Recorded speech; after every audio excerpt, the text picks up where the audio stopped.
Nuk është punë e kryeministrit në retorikë politike të thotë se cilin do të nxjerrë përveshi nga shtëpia dhe cilin do të çojë drejtor do të çojë në shtëpi. Kristian Mickovski, unë pata një letër publike para një jave të botuar. Drejtuar zotërit Mickovski? Po. Dhe ai edhe mbas 2 ditës sharoi edhe më thellë.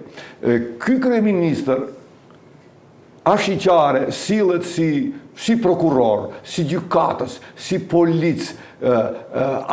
Shiko, nuk është kryeministri një vendi. Ti të regoj një partije politike se a duhet të reformohet apo s'duhet të reformohet. Ai mund të përmend në retorikën e tij, por në cilësi të kryeministrit nuk është ai kompetent për t'ia thënë.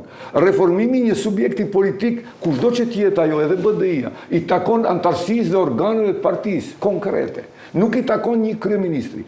Nuk është punë e kryeministrit në retorikë politike të thotë se cilin do të nxjerrë përveshi nga shtëpia dhe cilin do të çojë drejtor do të çojë në shtëpi.